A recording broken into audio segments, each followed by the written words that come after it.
Shalom. Saya percaya damai sejahtera Tuhan ada bersama dengan saudara dimanapun saudara berada saat ini. Saudara, bersama-sama pagi hari ini kita akan memuji dan menyembah Tuhan. Saya percaya waktu kita bersekutu bersama, membawa doa dan pujian kita bagi Tuhan, maka hadirat Tuhan akan memenuhi hidup saudara. Dan kalau ada hadirat Tuhan dalam hidup kita, ada kekuatan yang baru, damai sejahtera, dan sukacita dari Tuhan mengalir dalam hidup saudara. Firman Tuhan berkata, masuk tempat kudusnya dengan ucapan syukur. Saudara, bagi hari ini kita bawa hati kita yang penuh dengan ucapan syukur. Saya percaya Tuhan hadir di tengah-tengah saudara. Mari kita bersama-sama siapkan hati, arahkan hati kita kepada Tuhan.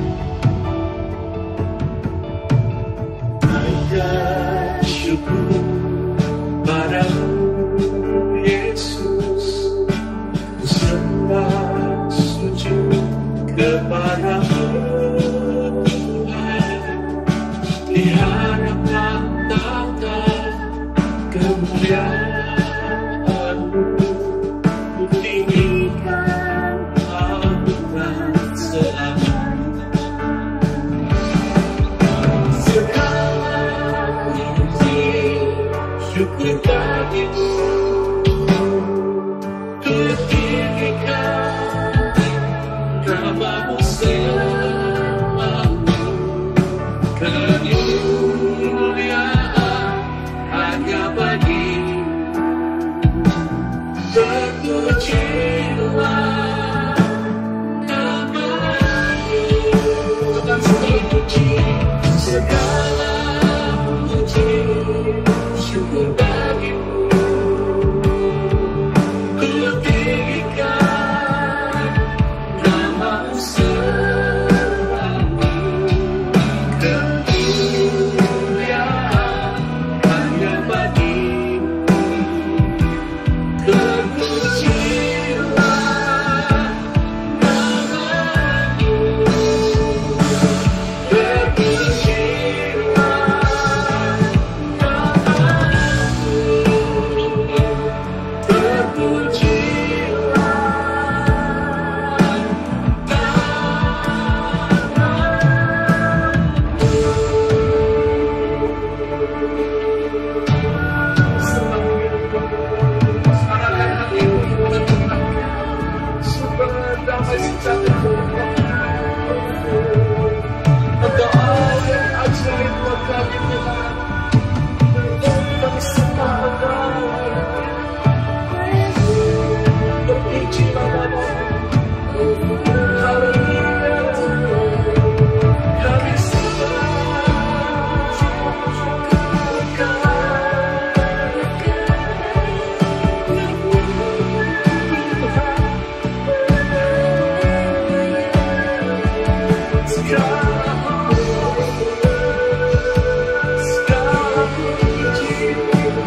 bersorak-sorak bagi Tuhan, katakan haleluya.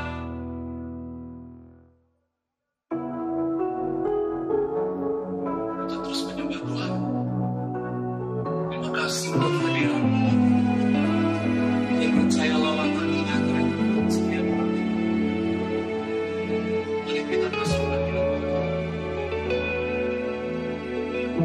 Terima kasih. Maksud hadirat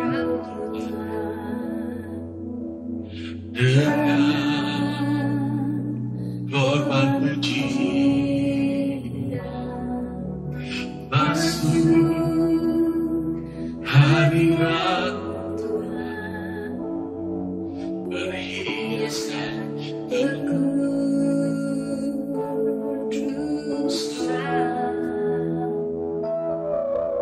Di hadapan hadirat rasakan kedamaian. Di hadapan hadirat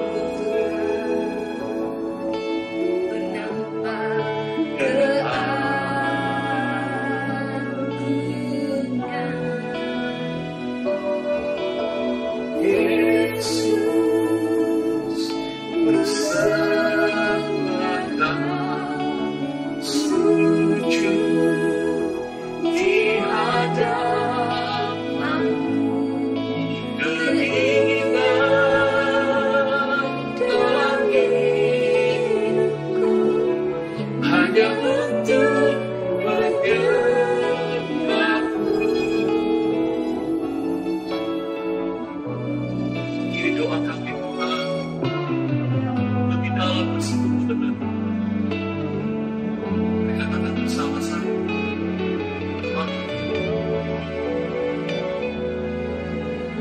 Masuk hadirat-Mu dengan korban pujian. Masuk hadirat-Mu berhiaskan kekudusan.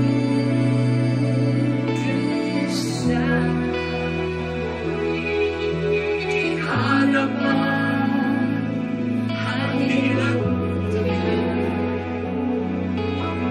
rasakan kedamaian. Di hadapan hadirat-Mu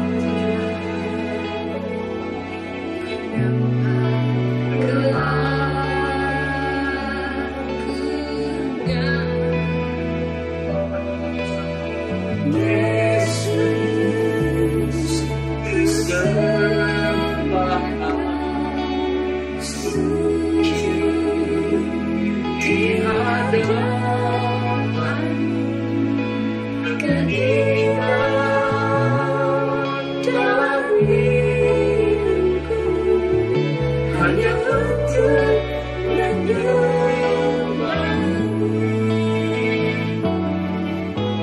Yesus bersama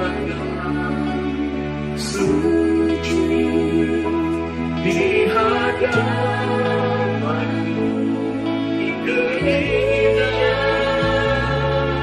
dalam hidupku hanya untuk menyembah-Mu, hanya untuk menyembah-Mu.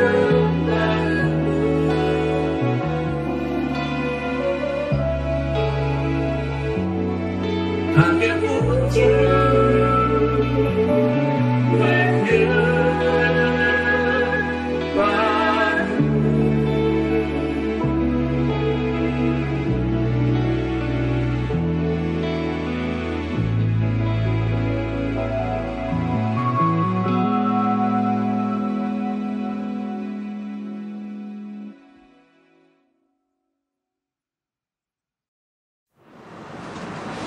Shalom Aleichem.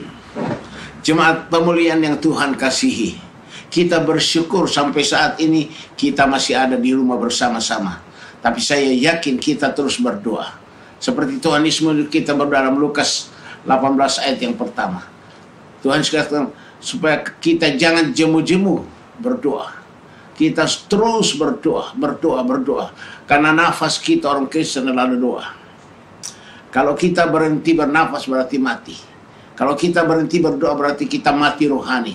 Maka kita terus berdoa. Tekun berdoa sampai Tuhan datang. Tuhan katakan berjaga-jagalah dan berdoa. Supaya kamu luput dan semua akan terjadi. Jadi kita diminta Tuhan ini supaya kita rajin berdoa. Tekun berdoa. Sama seperti hamba Tuhan Elia. Elia adalah hamba Tuhan yang sangat diurapi Roh Kudus. Jadi roh dan kuasa Elia berarti roh Tuhan, Roh Kudus. Elia dipakai Tuhan dengan kuasa urapan Roh Kudus. Maka waktu Elia menantang Raja Ahab, waktu itu Raja Israel diperintah oleh seorang raja namanya Raja Ahab. Dia seorang yang melanggar, murtad kepada Tuhan. Dia dipengaruhi oleh istri namanya Isabel. Isabel itu menyembah berhala, Baal dan Asyera. Maka dia pengaruhi supaya Raja Ahab juga menyembah kepada Baal dan Asyera. Akhirnya Raja Ahab juga menyembah kepada Baal dan Asyera. Itulah sebabnya Tuhan marah sekali kepada umat Israel. Karena umat Israel disuruh menyembah Baal dan Asyera. Bukan lagi menyembah kepada Allah Abraham, Allah Ishak dan Allah Israel. Tapi menyembah kepada Baal dan Asyera. Suatu ketika Raja Ahab ketemu dengan Nabi Elia. Karena waktu itu hujan tidak turun 3,5 tahun. Raja Ahab bilang, Elia, gara-gara kamu ini maka hujan tidak turun. Elia katakan, bukan saya, kamulah dan istrimu itu, Isabel. Kamu tadinya menyembah kepada Allah Abraham, Allah Ishak dan Allah Israel. Tapi akhirnya kamu berbalik menyembah kepada Baal dan Asyera. Tuhan marah, makanya tidak ada hujan turun. Lalu Elia katakan, ayo kita perang tanding. Kumpul ke semua nabi-nabi Baal dan Asyera. Naik ke atas Bukit Karmel. Kita perang tanding di situ. Siapakah Allah yang benar? Apakah Allah Abraham, Ishak, Israel itu Allahnya Baal dan Asyera? Akhirnya Raja Ahab menghimpun seluruh nabi-nabi Baal dan Asyera naik ke atas Bukit Karmel untuk perang tanding dengan Elia. Lalu Elia katakan, nah, sekarang seluruh umat Israel yang datang di Bukit Karmel itu semua disuruh menyaksikan akan perang tanding itu. Lalu Elia katakan, nah coba kalian dengar semua. Lihat, siapa yang benar? Apakah Allahnya Abraham, Ishak dan Israel ataukah Allahnya Baal dan Asyera? Kita akan lakukan perang tanding. Lalu Elia bilang, silahkan kamu persembahkan dulu kepada Baal dan Asyera. Potong satu kerbau, ya. Potong satu kerbau, kamu potong-potong, kemudian taruh di atas mezbah. Lalu kamu berseru-seru kepada Baal dan Asyera. Kalau api turun dari langit dan dia membakar persembahan itu, berarti itu Baal dan Asyera benar. Sampai itu mari, kamu dulu. Lalu mulai Baal dan Asyera memotong satu lembu dan dia mulai taruh di atas mezbah kayu. Dan mereka mulai berjingkrak-jingkrak memanggil, Baal, Baal, turunkan api dari langit. Tapi tidak ada api. Mereka sampai menoreh-noreh badannya sampai berdarah-darah. Manggil. Elia bilang, panggil lagi, mungkin dia sedang tidur. Mungkin sedang dia istirahat. Terus saja panggil sampai sore. Tidak ada api turun dari langit. Akhirnya Elia maju ke depan. Sekarang gilirannya Elia mempersembahkan kepada Tuhan. Dia kemudian taruh itu potongan lembu di atas kayu persembahan. Dia bilang, silakan tuangi dengan air. Dibikin parit sekelilingnya. Disuruh, ayo silakan tuangi dengan air semua itu. Penuhkan itu parit dengan air.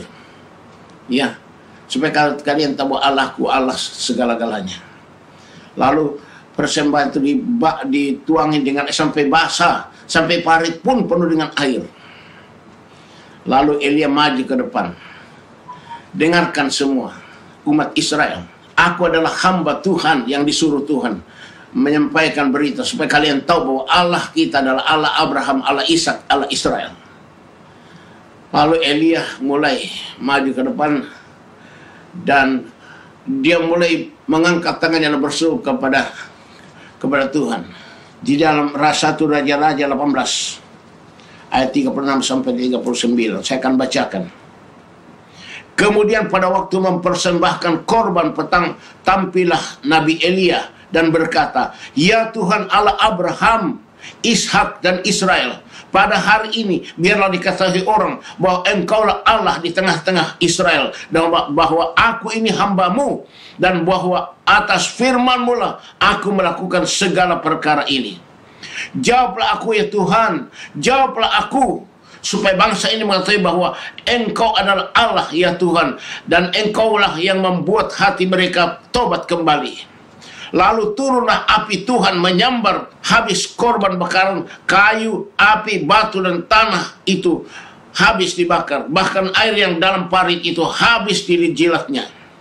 Ketika seluruh rakyat melihat kejadian itu, sujudlah mereka serta berkata, "Tuhan dialah Allah, Tuhan dialah Allah." Itu dia. Elia berdoa. Tiba-tiba Tuhan turunkan api di surga. Itu bukan api biasa, itu api Roh Kudus. Dia membakar semua persembahan itu, termasuk batu, kayu, bahkan air dibakar habis sama api dari surga itu. Itu menunjukkan akhirnya seluruh orang Israel mengatakan, "Tuhan dialah Allah, dialah Allah, Allah Abraham, Allah Ishak, Allah Israel, dialah Allah." Kemudian api pun turun dari atas membakar semua itu. Itulah api Roh Kudus. Roh Kudus adalah api, bukan api biasa. Api biasa tidak bisa bakar batu atau ini. Ini bisa bakar semua itu, habis. Itu adalah api Roh Kudus. Karena Elia adalah hamba Tuhan yang sangat diurapi Roh Kudus. Roh dan kuasa Elia berarti roh dan kuasa Tuhan. Itu Roh Kudus. Elia melayani kuasa Roh Kudus. Maka turun api dari langit. Itu api Roh Kudus. Di dalam Ibrani 12 ayat 29. Allah kita adalah api yang menghanguskan. Roh Kudus adalah api yang menghanguskan. Maka waktu Elia berdoa, turun api dari api Roh Kudus menghanguskan semua persembahan sampai batu, air semua habis. Itulah Allah kita. Roh Kudus adalah api, bisa menghanguskan segala musuh kita. Jadi kalau kita penuh Roh Kudus, kita berikan kuasa oleh Tuhan untuk mengusir segala setan, roh jahat, kuasa kegelapan, termasuk penyakit-penyakit virus corona. Itu dibakar dengan api Roh Kudus dan hangus, lenyap dari kita, tidak akan berani dekat kepada kita. Maka kalian harus selalu penuh dengan Roh Kudus. Elia adalah seorang hamba Tuhan yang sangat diurapi Roh Kudus. Dia melayani dan kuat kuasa Roh Kudus. Dia berdoa. Bahkan dikatakan dalam Yakobus pasal 5 ayat yang ke-17 dan ayat 18. Saya bacakan. Elia adalah manusia biasa, sama seperti kita. Dan ia telah sungguh-sungguh berdoa supaya hujan jangan turun, dan hujan pun tidak turun ke bumi selama 3 tahun dan 6 bulan. Jadi Elia berdoa supaya hujan jangan turun. Akhirnya hujan tidak turun 3,5 tahun. Hujan tidak turun di Israel. Lalu Elia berdoa pula, dan langit menurunkan hujan, dan bumi pun mengeluarkan buahnya. Elia berdoa supaya hujan tidak turun, dan benar Tuhan tidak turunkan hujan 3,5 tahun. Di situ Raja Ahab marah. Lalu Elia berdoa lagi, hujan pun turun. Kuasa doa Elia itu luar biasa. Dia berdoa dengan kuat-kuat. Elia adalah hamba Tuhan yang penuh dengan Roh Kudus. Elia melayani dengan kuasa Roh Kudus untuk mempersiapkan umatnya yang layak bagi Tuhan, atau umat yang dipulihkan Roh Kudus.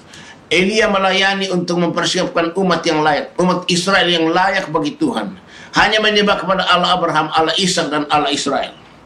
Sama seperti Yohanes Pembaptis. Yohanes Pembaptis juga melayani dalam roh dan kuasa Elia. Seperti katakan dalam Lukas pasal 1 ayat 16 dan 17. Ini pelayan Yohanes Pembaptis. Ia akan membuat banyak orang Israel berbalik kepada Tuhan Allah mereka. Dan ia akan berjalan mendahului Tuhan dalam roh dan kuasa Elia untuk membuat hati bapak-bapak berbalik kepada anak-anaknya. Itu pemulihan keluarga. Jadi pemulihan keluarga, urapan Roh Kudus akan memulihkan keluarga. Dan hati orang-orang durhaka kepada pikiran orang-orang benar. Dan dengan demikian mempersiapkan bagi Tuhan suatu umat yang layak baginya. Mempersiapkan bagi Tuhan suatu umat yang layak. Umat yang penuh Roh Kudus. Hanya Roh Kudus yang bisa memulihkan. Pemulihan keluarga, pemulihan segala-galanya. Seperti yang dilakukan oleh Yohanes Pembaptis. Karena Yohanes Pembaptis melayani dengan kuasa urapan Roh Kudus, urapan Elia itu. Maka terjadilah demikian. Sekarang Tuhan mau mempersiapkan umat yang layak bagi Tuhan, yaitu umat yang penuh Roh Kudus. Karena hanya Roh Kudus yang bisa membuat kita dipulihkan supaya kita layak bagi Tuhan. Kenapa? 2 Korintus 5:5 dikatakan, Roh Kudus adalah jaminan dari semua yang Allah sediakan bagi kita. Roh Kudus itulah yang membuat kita dipulihkan supaya kita diangkat pada saat pengangkatan. Karena kita dipulihkan Roh Kudus. Kita umat yang layak bagi Tuhan. Maka firman Tuhan katakan di dalam Lukas 11 ayat 13, kalau Bapa yang jahat saja memberi yang terbaik pada anak-anaknya, apalagi Bapa di surga akan berikan Roh Kudus pada mereka yang minta. Supaya kita penuh Roh Kudus, kita minta Roh Kudus. Banyak orang mengatakan, saya penuh Roh Kudus tapi nggak pernah minta Roh Kudus. Mana bisa? Roh Kudus harus diminta. Paulus katakan, kita harus penuh Roh Kudus supaya kita punya iman Roh Kudus. Kalau kita berdoa, kuasa luar biasa terjadi seperti Elia. Kuasa mukjizat. Makanya Paulus selalu mengajar kita supaya kita berdoa dalam roh. Bahkan Paulus katakan di dalam 1 Korintus 14 ayat 14 dan 15. Sebab jika aku berdoa dengan bahasa roh, maka rohkulah yang berdoa, tapi akal budiku tidak turut berdoa. Jadi kita ini harus berdoa banyak dengan roh. Jangan hanya berdoa dengan akal. Doa dengan akal itu kita bisa mengerti, ya. Tapi doa dengan roh itu nggak bisa dimengerti, karena roh kita yang berdoa, bukan akal kita berdoa. Jadi apakah yang harus kubuat? Paulus bilang, aku akan berdoa dengan rohku, tapi aku akan berdoa juga dengan akal budiku. Aku akan menyanyi dan memuji dengan rohku, tapi aku akan menyanyi dan memuji dengan akal budiku. Dua-duanya. Jadi Tuhan bilang kita berdoa dalam roh, tapi berdoa juga dengan akal. Dua-duanya harus. Itu perlu. Nah, hanya orang yang diurapi Roh Kudus yang bisa berdoa dalam roh. Hanya orang yang diurapi Roh Kudus yang bisa memuji dalam roh. Maka kalian harus selalu penuh Roh Kudus supaya kamu selalu berdoa dalam roh dan kamu memuji Tuhan dalam roh. Itu yang Tuhan kehendaki. Selain kita berdoa dan memuji dengan akal, kita juga harus berdoa dan memuji dengan roh. Maka Paulus katakan di dalam surat Roma, demikian juga roh membantu kita dalam kelemahan kita. Sebab kita tidak tahu bagaimana sebenarnya harus berdoa. Tapi roh sendiri berdoa untuk kita kepada Allah dengan keluhan-keluhan yang tidak terucapkan. Dan Allah yang menyelidiki hati nurani mengetahui maksud roh itu, yaitu bahwa Roh Kudus sesuai dengan kehendak Allah berdoa untuk orang kudus. Roh membantu kita dalam kelemahan kita, karena kita tahu bagaimana harus berdoa. Tapi Roh Kudus berdoa dengan keluhan-keluhan yang tidak terucapkan. Maka Allah yang mengetahui maksud Roh Kudus akan menjawab semua itu. Kita harus banyak berdoa dalam roh. Kita nggak tahu bagaimana berdoa, tapi Roh Kudus menolong kita berdoa. Roh Kudus akan menolong kita berdoa. Elia diangkat ke surga. Elia tidak mati, tapi Elia diangkat ke surga. Karena dia penuh dengan Roh Kudus. Di dalam 2 Raja 2 ayat 11. 2 Raja 2 ayat 11. Elia diangkat ke surga. Saya bacakan. Sedang mereka berjalan terus sambil berkata-kata, tiba-tiba datanglah kereta berapi dengan kuda berapi memisahkan keduanya. Lalu naiklah Elia ke surga dalam angin badai. Elia diangkat ke surga, hidup-hidup. Maka kalau kita penuh Roh Kudus, kita juga akan diangkat. Kalau tidak penuh Roh Kudus, nggak mungkin diangkat. Seperti katakan dalam Matius pasal yang ke-25. Ayat yang ke-10. Akan tetapi waktu mereka sedang pergi untuk membelinya, datanglah mempelai itu. Dan mereka yang telah siap sedia masuk bersama-sama dengan dia ke ruang perjamuan kawin. Ini tentang perumpamaan 10 anak darah. 5 bijaksana, dia penuh dengan Roh Kudus, dia bawa minyak. Buli-buli itu berarti Roh Kudus. Yang 5 bodoh tidak bawa minyak, tidak. Sehingga waktu Tuhan Yesus datang, yang 5 bijaksana yang penuh Roh Kudus, penuh minyak, itu diangkat.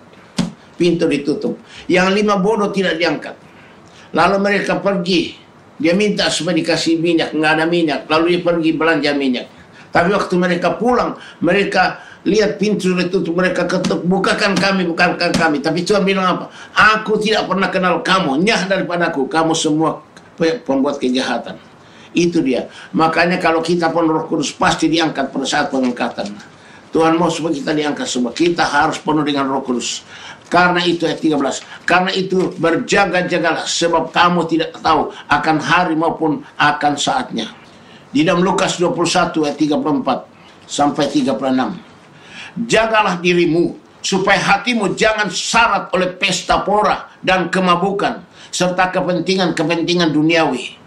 Dan supaya hari Tuhan jangan dengan tiba-tiba jatuh ke atas dirimu seperti suatu jerat.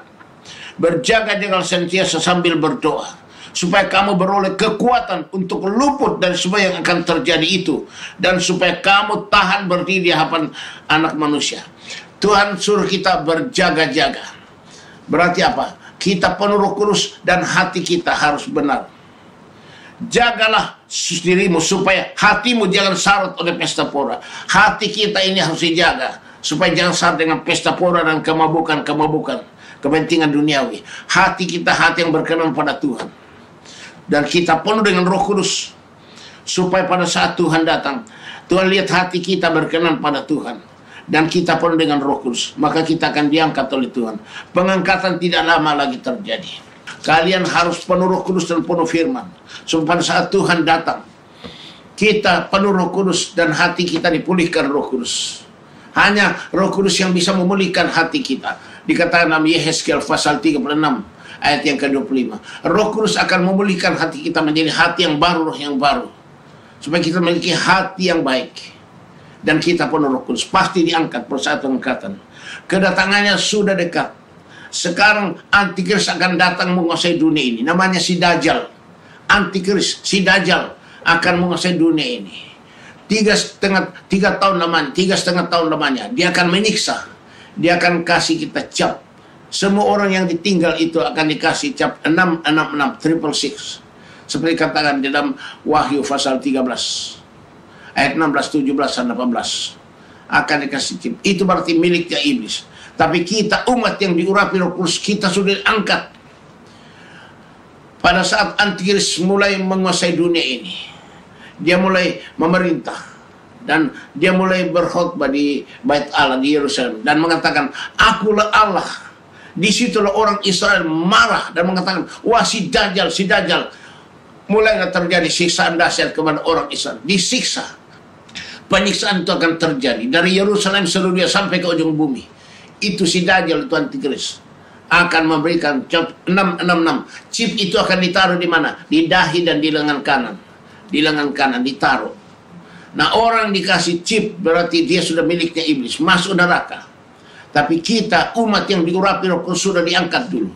Jadi pada saat kita diangkat, kita akan masuk dalam pemerintahan Antikris. Kita sudah masuk, diangkat oleh Tuhan. Pada saat sangkakala berbunyi, seperti dikatakan di dalam 1 Tesalonika 4 ayat 16 dan 17. Pada saat sangkakala Allah berbunyi, maka Tuhan sendiri turun dari surga sampai ke awan-awan.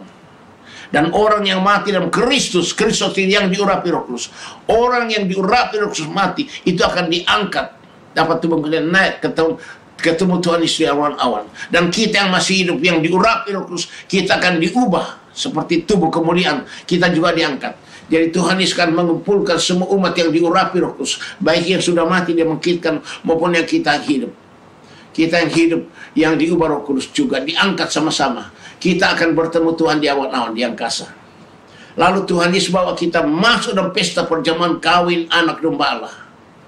Dan di dunia ini terjadi pesta Antikris, penyiksaan dahsyat. Tapi kita masuk pesta perjamuan kawin anak domba Allah dengan Tuhan Yesus Kristus. Sesudah selesai itu, Tuhan akan turun ke dunia ini, dia akan membinasakan Antikris. Kita dengan Tuhan Yesus akan turun kembali ke dunia, dan Yesus membinasakan Antikris, maka kita memerintah bersama dengan Yesus di Yerusalem dalam kerajaan 1000 tahun. 1000 tahun lamanya.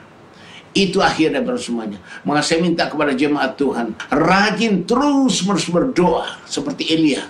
Dan kalian harus terus minta supaya dipenuhi Roh Kudus. Dan kalau kita berdoa, doa kita pasti dijawab. Mukjizat pasti terjadi. Sebab Yesus mengusir setan dengan kuasa Roh Kudus. Matius 12 ayat 8. Yesus mengusir setan dengan kuasa Roh Kudus. Maka kita harus penuh Roh Kudus supaya semua setan lari dari kita, tidak akan dekat dengan kita. Kita pasti akan dilindungi oleh Tuhan Yesus Kristus. Kita akan menerima urapan Roh Kudus dari Tuhan Yesus Kristus.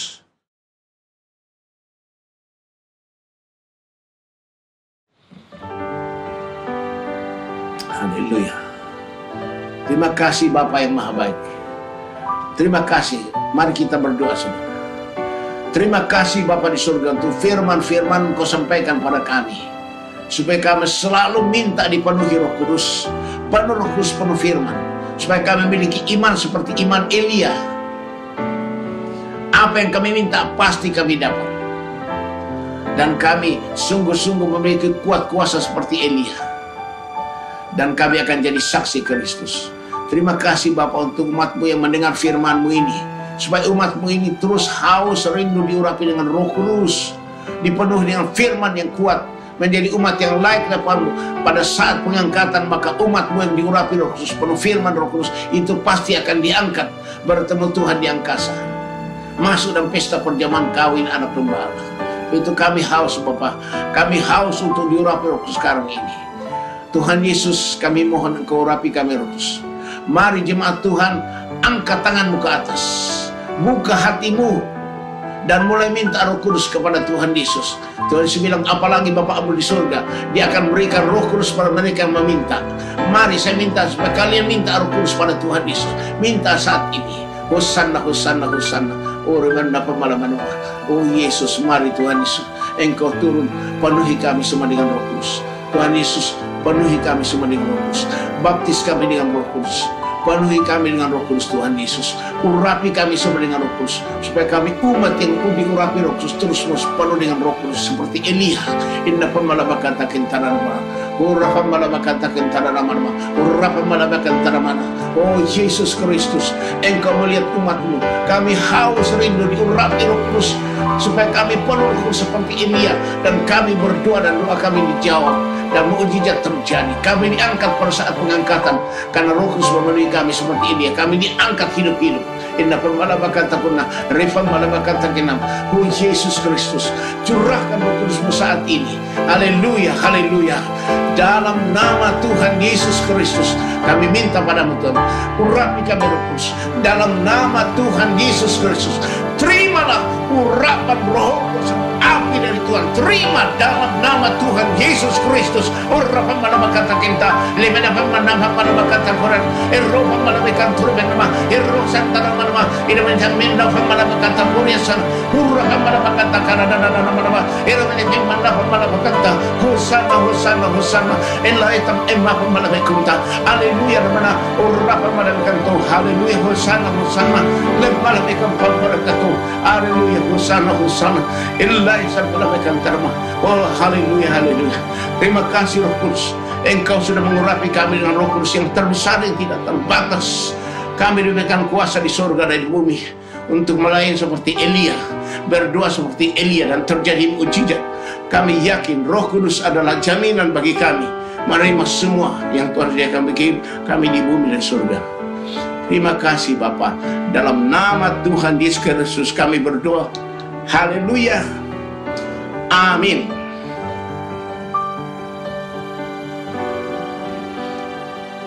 Saudara-saudara, kita akan menerima berkat dari Tuhan bersama-sama. Sekali lagi angkat kedua tanganmu ke atas. Berharaplah kepada Tuhan. Berkat Tuhan jadikan kita kaya, susah payah tidak menambahinya. Kita menerima berkat dari Tuhan. Angkat kedua tanganmu ke atas. Berharap pada Tuhan Yesus Kristus. Saudara-saudara, terimalah anugerah dan sejahtera dari Bapa di surga, kasih karunia Tuhan Yesus Kristus, dan persekutuan daripada Roh Kudus yang terus-menerus mengurapi kita, membebaskan kita, melepaskan kita, memerdekakan kita, mengubah kita jadi manusia lain, memberikan kita karunia-karunia roh dan kuasa jadi saksi Kristus dari sekarang ini sampai Maranatha Tuhan datang kembali. Haleluya, haleluya, haleluya, haleluya. Hosanna, hosanna, hosanna. Amin. Puji Tuhan.